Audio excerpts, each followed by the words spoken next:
I'm coming down. Woo!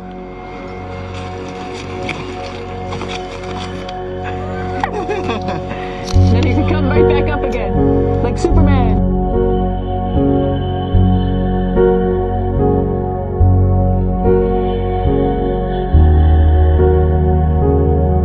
Here we are at the throne, and of course it serves for two functions. Number 2, right here. I'll show you.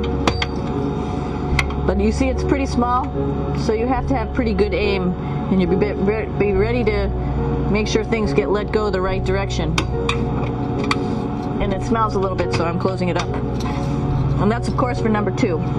And this guy right here is for number 1. So they're sort of two slightly separate functions, but you can do a little, essentially both, by hanging on right here and doing number 1 and number 2. And did I mention both of these have a little bit of suction, so they should keep things going in the right direction. Also, there's a selection of paper. People always ask about toilet paper. What do you do with toilet paper? What kind of toilet paper do you have? We have gloves, just because sometimes it does get messy. We have some Russian wipes, which are a little bit coarse if you like the coarse type of toilet paper. We have some nice tissues, which are nice and soft if you like soft toilet paper.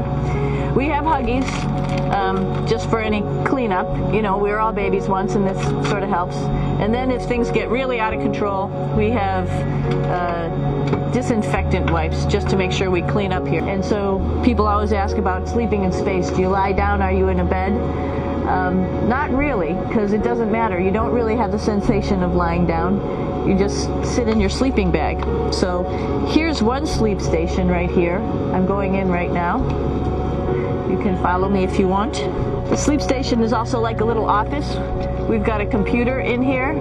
As you can see, we've got a couple little toys. I've got some books.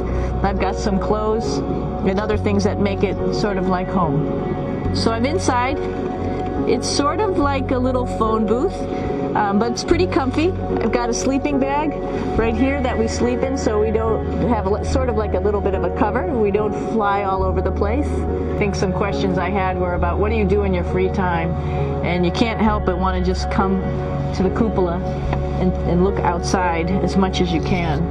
After being here for a little while, you can sort of figure it out. You can tell different cloud types over different continents. You can tell different soil types over different continents. There we go.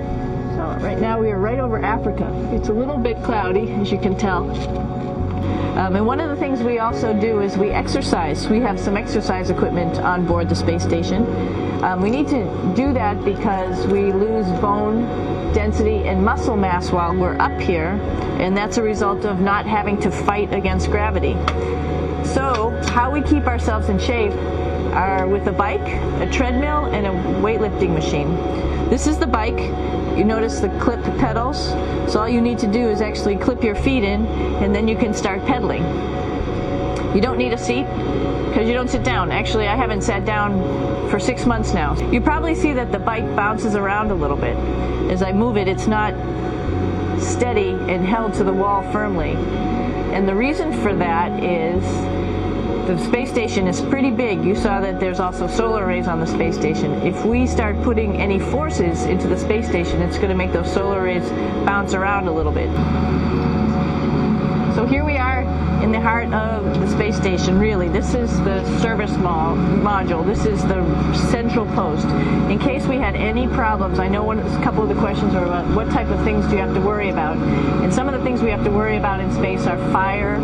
If we had a fire, if we had a depressurization, like we were hit by a micrometeorite and it made a hole, or if we had some type of toxic atmosphere. We use ammonia for our radiator, so there is a possibility that ammonia could come into the vehicle, and then it would be bad for all of us. If we have any of those problems, we come right here, which we call the central post. It is the main heart of the space station. It was also the first computers that came up here that ran the space station. So behind this wall right here are these main computers. Here's a pretty cool place. This is sort of like in your house where everybody meets in the morning.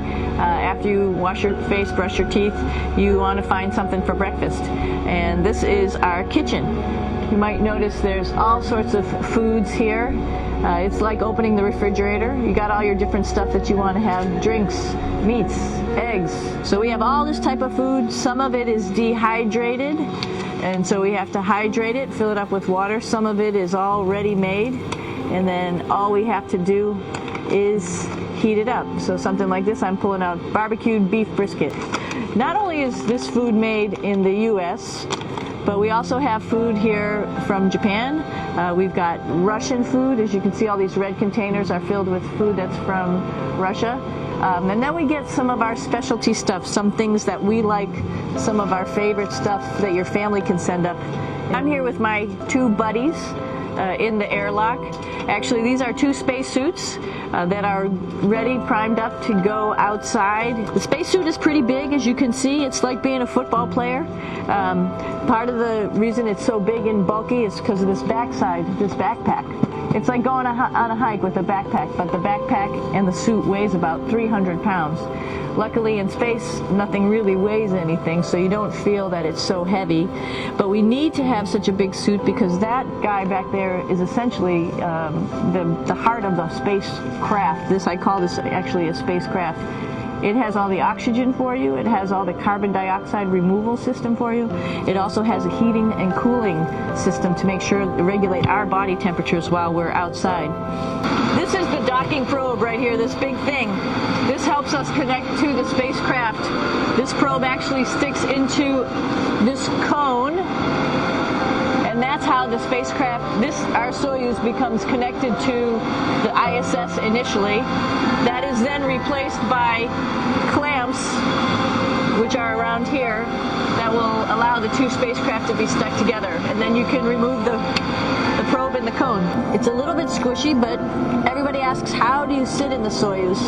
And you sort of sit in your seat like this. The seat is molded to your body, and so you can just sort of squish in here and be pretty relaxed.